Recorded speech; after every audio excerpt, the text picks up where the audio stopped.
আসসালামু আলাইকুম এভরিওয়ান, আশা করি আপনারা সবাই ভালো আছেন। অনেক দিন পরে আপনাদের সাথে আজকে একটি ব্লগ ভিডিও শেয়ার করব। আশা করি আজকের ভিডিও আপনাদের অনেক ভালো লাগবে। যদি ভালো লাগে তাহলে অবশ্যই লাইক কমেন্ট শেয়ার করে দিবেন, আর পেজে একটু ফলো দিয়ে দিবেন। যদি ইউটিউব থেকে দেখে থাকেন তাহলে ইউটিউবে অবশ্যই আমার চ্যানেলে সাবস্ক্রাইব করে দিবেন। কয়েকদিন আগে বান্ধবীদের সাথে বাইরে ঘুরতে বের হয়েছিলাম, আর ভিডিওটাও কয়েকদিন আগেরই, সময় ছিল না হাতে একেবারেই, তাই ভিডিও আপলোড করতে পারিনি। আর এখানে কিছু সুন্দর সুন্দর পিক ক্লিক করেছি। আপনাদের কাছে এই পিকচারগুলো কেমন লেগেছে কমেন্ট করে জানাতে পারেন।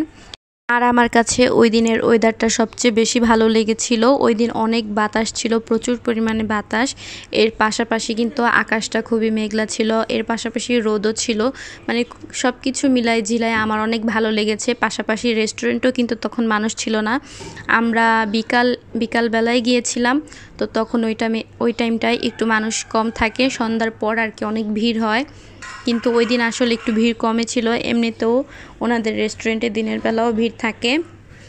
তো আপনাদের কাছে এই রেস্টুরেন্টটা কেমন লেগেছে কমেন্ট করে জানাতে পারেন। যারা আর কি এই রেস্টুরেন্টে যায়নি, প্রায় আমাদের এলাকার মধ্যে এমন কেউ হয়তো বাকি নেই যে এই রেস্টুরেন্টে যায়নি। আমরা সবাই মোটামুটি এটার মধ্যে গিয়েছিলাম।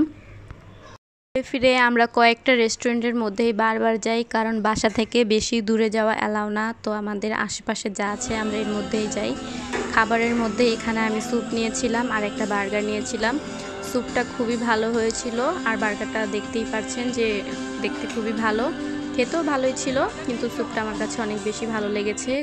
আমি এই দুইটা আইটেমই নিয়েছি, এবং আমার বান্ধবীরা নিয়েছিল চাউমিন। ওদের খাবারটাও মোটামুটি ভালোই ছিল, খারাপ না।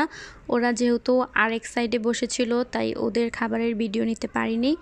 আমি যখন গতবার এসেছিলাম তখনকাও আমি বার্গার আর স্যুপই নিয়েছিলাম। তখনের স্যুপটা বেশি একটা ভালো ছিল না, তবে বার্গারটা মোটামুটি ছিল, কিন্তু এবারের স্যুপটা ভালোই। তো নেক্সট টাইম আবার যাওয়ার প্ল্যানিং আছে, তো গেলে ভাবতেছি যে স্যুপটাই খাবো। স্যুপটা অনেক ভালো লেগেছে। আপনারা আমাকে কমেন্ট করে জানাতে পারেন যে নেক্সট কোথায় ঘুরতে যেতে পারি, বা কোন জায়গার ভিডিওটা আপনারা দেখতে চান। অবশ্যই কমেন্ট করে আমাকে জানাতে পারেন, তাহলে ওইখান থেকে আমি ভিডিও বানানোর একটা আইডিয়া পাবো। আপনারা অনেকেই এই কাজটা করে থাকেন যে ফুল ভিডিও দেখার পরও লাইক কমেন্ট করেন না। আসলে আপনারা এই কাজটা একেবারেই ঠিক করেন না। একটা ভিডিও বানাতে কিন্তু আমাদের অনেক কষ্ট হয়, অনেক পরিশ্রম লাগে। যাই হোক, আমার বলার কাজ ছিল, আমি বললাম, বাকিটা আপনাদের ইচ্ছা। তো আজকের এই ভিডিওটা আপনাদের কেমন লেগেছে কমেন্ট করে জানিয়ে দিয়েন। ভিডিওটা এডিট করার সময় আমার বারবার ওই দিনের ওয়েদারটার কথাই মনে পড়ে যাচ্ছিল, যে দেখেন কি পরিমাণে বাতাস ছিল ওই দিন। বৃষ্টি হয়নি, আসলে এরকম ওয়েদারই কিন্তু দেখতে খুবই ভালো লাগে। বাতাস থাকে কিন্তু বৃষ্টি হয় না, আবহাওয়াটা মেঘলা থাকে, পরিবেশটা ঠান্ডা। আজকের ভিডিওটা এই পর্যন্তই। অন্য একটা ভিডিওতে আবার দেখা হবে। সবাই ভালো থাকবেন। আল্লাহ হাফেজ।